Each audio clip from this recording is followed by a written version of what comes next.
के पुत्र ने दूध पिया, फेन जमा शिव जी पर उड़कर गया।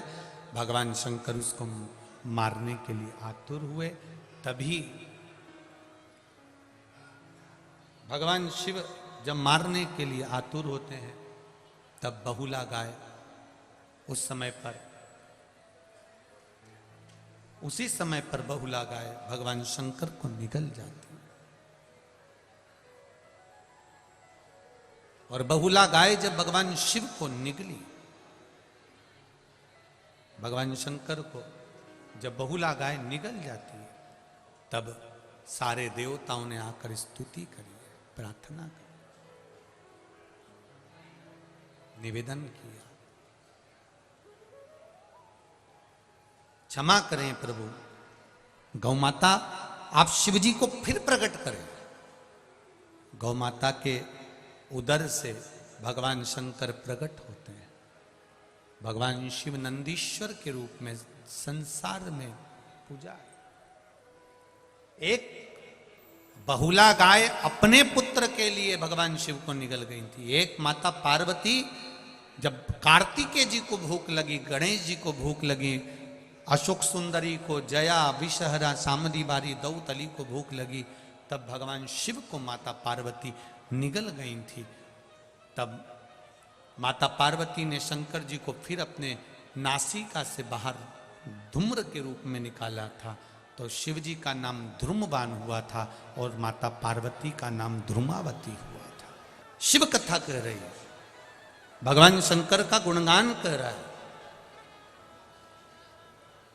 भगवान शिव का स्मरण कर रहा है। माता पार्वती का नाम ध्रुमावती पड़ गया और शिव जी का नाम ध्रुमवान पड़ गया। शिव जी ध्रुमवान बन गए। शिव जी ने कहा, पार्वती कुछ देर के लिए तुम अपने पति को निगल गई थी, इसलिए वैधव्य के रूप में पूजन हो गया। आप लोग कभी गए होंगे झांसी के पास में दतिया में, ध्रुमावती माता वहां पर विराजमान है, पर्दा लगा रहता है माता रानी का। वहां पर सौभाग्यवती नारी को जाना नहीं चाहिए, केवल पुरुष वर्ग जाए, मना नहीं, पर ध्रुमावती माता वहां विराजमान है। भारत में केवल 2 ही मंदिर हैं ध्रुमावती के, एक जबलपुर के पास में है और एक झांसी के पास में दतिया, वहां ध्रुमावती माता विराजमान है। आज भी दतिया पीठ पर लोग अपना हृदय से, भाव से मां का सुंदर आनंद से सेवा करने के लिए भाव लेकर जाते हैं। शिव कृपा निरंतर बनी रहे। भगवान शंकर का गुणगान, भगवान शंकर का स्मरण, भगवान शिव की भक्ति सुख देने वाली हो। आगे 12 ज्योतिर्लिंग का वर्णन किया गया। वर्णन करते हुए यहाँ पर कहते हैं, प्रथम ज्योतिर्लिंग के रूप में श्री सोमनाथ जी का वर्णन किया। भगवान चंद्र का काया का रोग हुआ तो उन्होंने भगवान शिव की भक्ति को धारण किया और काया का रोग मिटा। फिर वर्णन आया है श्री मल्लिकार्जुन का, कार्तिकेय बाबा रुष्ट होकर चले गए। जब रुष्ट होकर जाते हैं, मेरे देवाधिदेव महादेव और माता जगत जननी पार्वती उनको मनाने के लिए जाते हैं, उनको मनाने के लिए पहुंची हैं और दोनों वहां पर मल्लिकार्जुन के रूप में विराजमान होते हैं। अगला वर्णन आता है महाकाल बाबा का।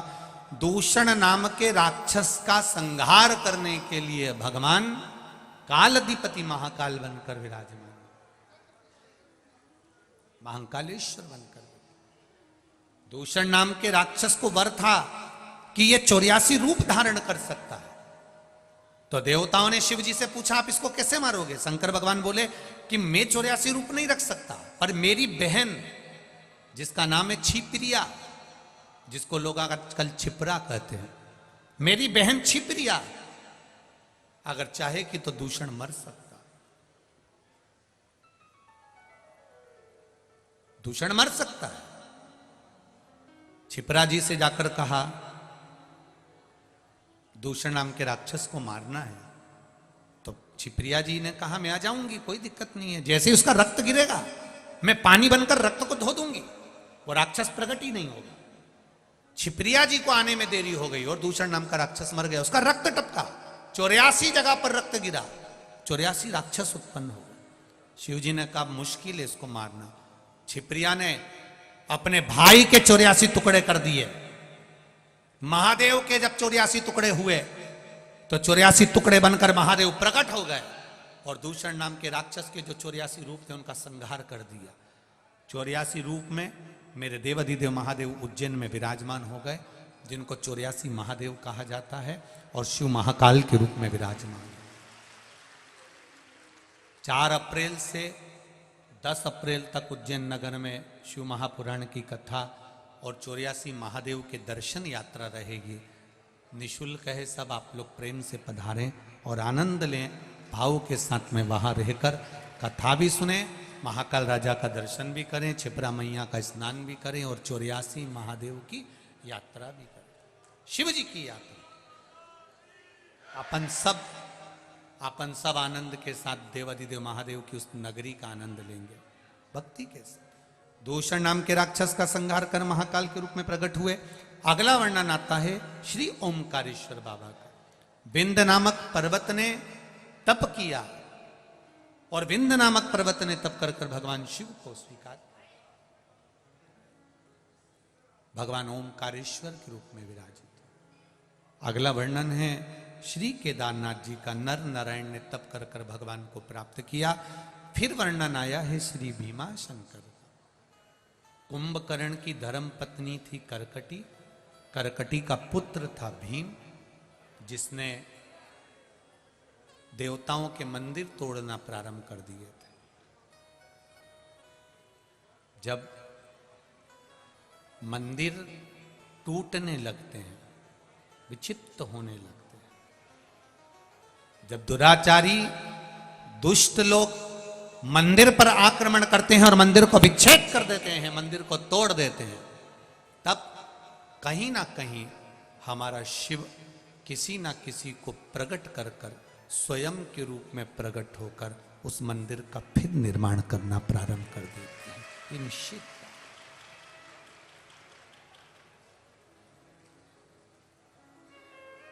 फिर पुनः आज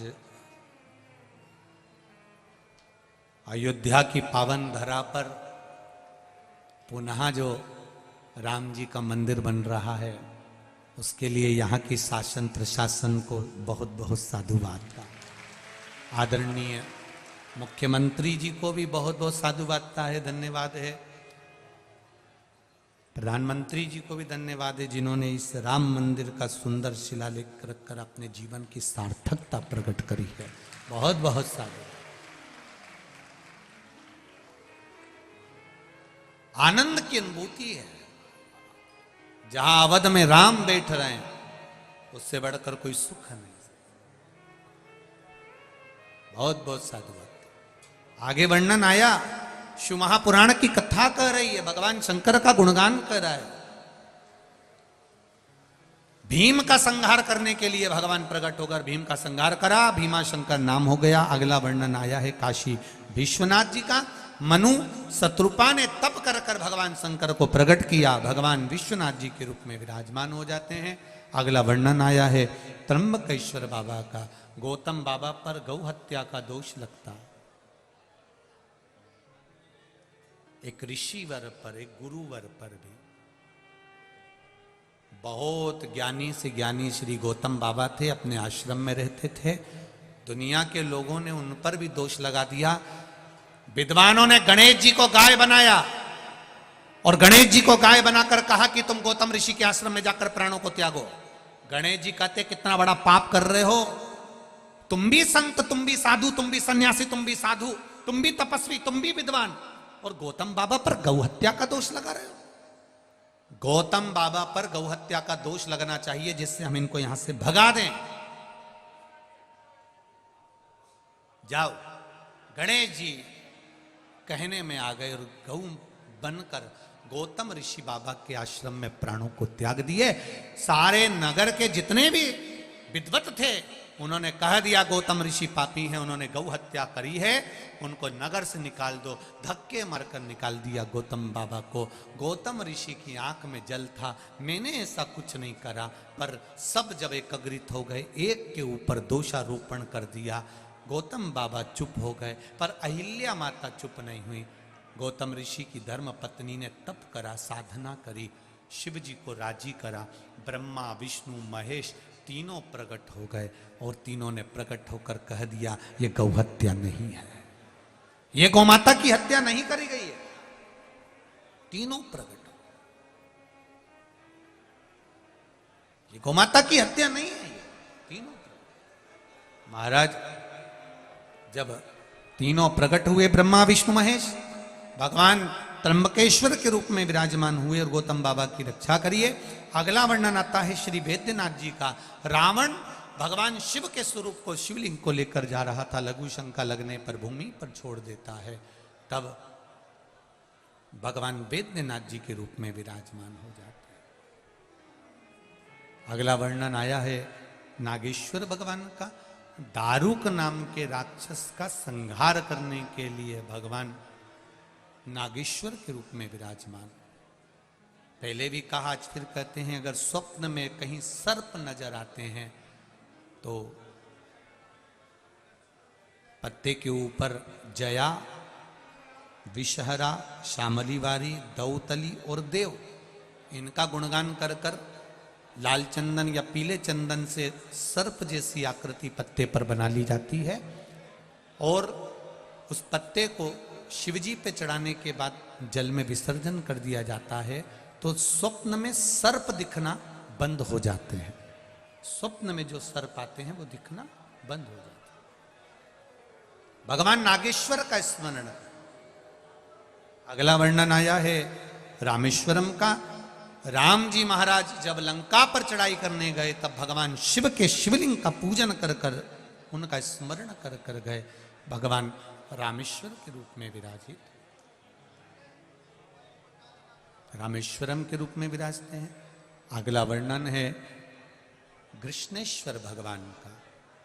सुधर्म नाम के ब्राह्मण की दो धर्म पत्नियां थी, एक का नाम था सुदेहा, दूसरी का नाम था घूष्मा। सुदेहा के यहां संतान नहीं है पर घूष्मा के गर्भ से संतान हो गई। सुधर्म नाम के ब्राह्मण ने अपनी पत्नी से कहा, तुम्हारी संतान अपनी सोतन को दे दो, सुदेहा को। अगर तुम्हारे गर्भ से संतान हो गई तो तुम्हें और संतान हो जाएगी। घूष्मा ने अपने पुत्र सुदेहा को दे दिए। सुदेहा ने पुत्र को पाल पोस कर बड़ा करा। बेटा जब बड़ा हो गया उसका विवाह हो गया। घर में बहू आ गई।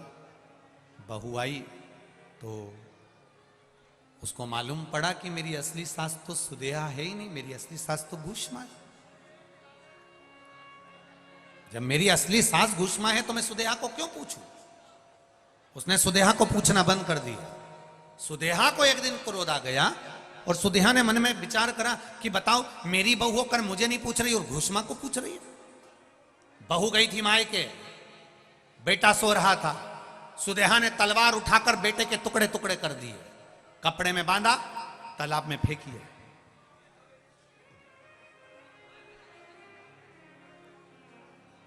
घूष्मा प्रतिदिन भगवान शिव जी के शिवलिंग का निर्माण करती थी, पूजन करके विसर्जन करने जा रही थी। उसी तालाब में विसर्जन करने गई थी जिस तालाब में बेटे के टुकड़े पड़े थे।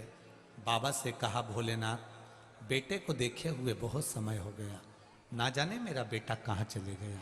शंभू कृपा करो मेरे भोलेनाथ। जैसे ही शिवलिंग तालाब में गया, तालाब में से तैरता हुआ बेटा बाहर निकल आकर खड़ा हो गया। घूष्मा के बेटे को भगवान शंकर ने जीवित करा। शिवजी कृष्णेश्वर महादेव के रूप में यहां पर विराजमान हो।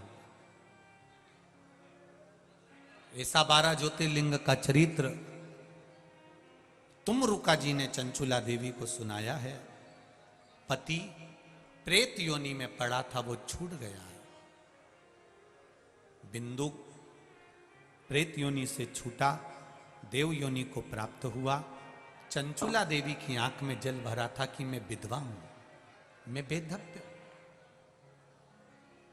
क्या मैं बेधव्य ही रहूंगी? भोलेनाथ जी ने कहा, सुनो तुमरुका जी, जो कुंवारी कन्या शिव महापुराण की कथा का रसतत्व ग्रहण करती है उत्तम वर प्राप्त कर कर अखंड सौभाग्य पाती है। जो सौभाग्यवती नारी इस कथा को सुनती है वो अखंड सौभाग्य लेती है। जो वेधव्य नारी शिव महापुराण की कथा सुनती है उसका अगला जन्म वेधव्य का नहीं होता, वो अखंड सौभाग्य लेकर जाती है। जो पुरुष युवान शिव महापुराण की कथा को जो बच्चे श्रवण करते हैं वो मनवांचित फल को प्राप्त करते हैं। जहां शिव महापुराण की कथा होती है वो पंडाल नहीं होता, वो कैलाश धाम होता है जहां बैठकर लोग कथा सुनते हैं। 7 दिन का ये कल्पवास है। जहां भी शिव पुराण होती है दूर दूर से लोग कथा सुनने आते हैं। 7 दिन का ये कल्पवास है।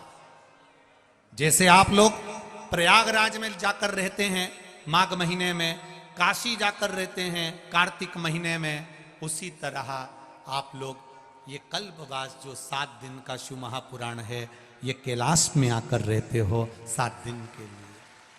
7 दिन ये कैलाश पर्वत है जहां पर बैठकर मानसरोवर के तट पर आपने कथा सुनी।